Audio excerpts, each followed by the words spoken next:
Welcome to InCogito, an in-depth instructional series for the budding videographer. We'll teach you the rules so you can break them later.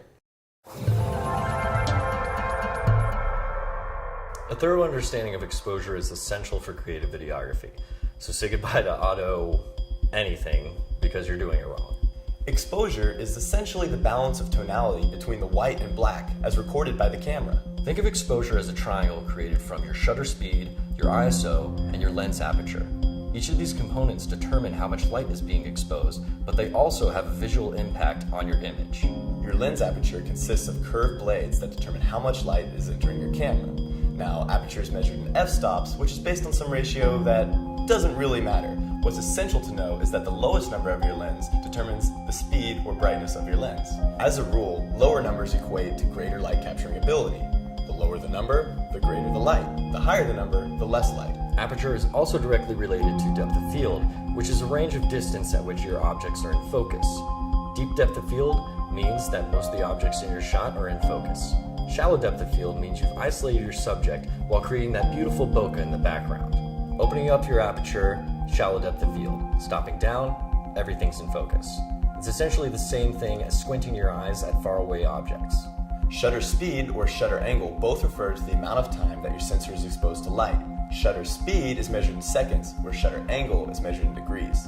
Slower shutter speeds means that more light is going to reach the sensor, so make your scene a little brighter. Faster shutter speeds means less light reaches the sensor, so it'll be a little darker. Shutter speed also determines the amount of motion blur in your image. Back in the early film days, they discovered the 180-degree rule, which essentially means to create realistic movement, you need to set your shutter angle 180 degrees relative to your frame rate.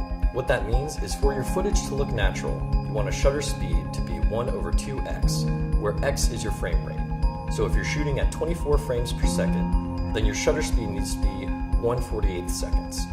For 30 frames per second, you should set it at 1/60. And if you're going to shoot slow motion at 60 frames per second, then you'd want a shutter speed of 1/120 seconds.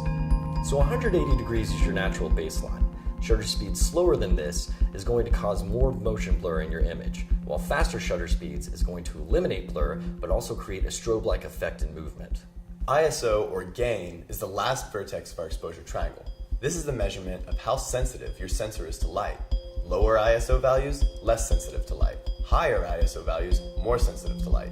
What this means is once you set your aperture and your shutter speed, if you notice your scene's a little too dark, go ahead and crank up the ISO a little bit. On the other hand, if you notice it's a little bright, you can tone down your ISO. ISO is also related to the amount of noise that is in your shot. Now, this isn't 100% accurate nor consistent among all cameras, but as a general rule, when you crank up your ISO, you're adding more noise because you're in a sense straining your sensor. Luckily, there's denoising software available to us.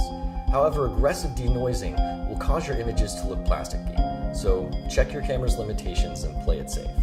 This is an excellent opportunity for me to mention a neutral density filter, or ND filter. An ND filter is a piece of semi-opaque glass that cuts down on the amount of light entering the camera.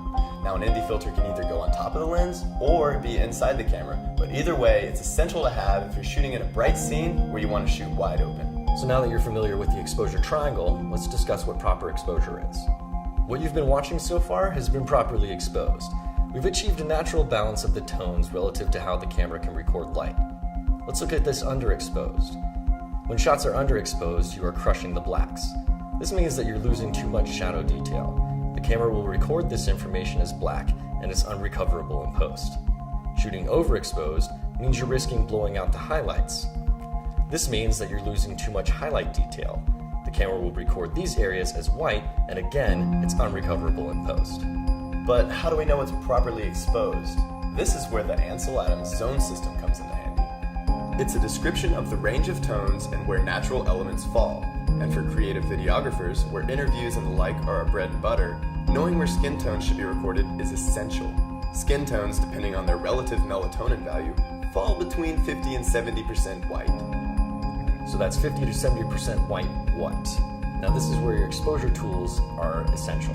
And the two most common are your histogram and your waveform. A histogram maps out the average tone range of the shot. The left is black, the right is white. This isn't 100% accurate, but you want to have a balanced histogram that doesn't favor the left or the right. A waveform is kind of more like an advanced histogram, and as a result, it's more accurate. A waveform maps out the values of the pixels in the image. With a waveform, you can more precisely determine where your skin tones lie. Zebra markers and highlight indicators are also great features. Oftentimes, you'll be able to set two zebra values. Now, we usually set one of them to 100%, that way we can see our ceiling, and the second one we place at the skin tone level, so anywhere between 50 to 70% based upon your subject. So that's our quick rundown of exposure. Make sure to follow the links for our downloadable PDF and for the Ansel Adams zone system. Thanks for watching InCogito. We teach you the rules so you can break them later.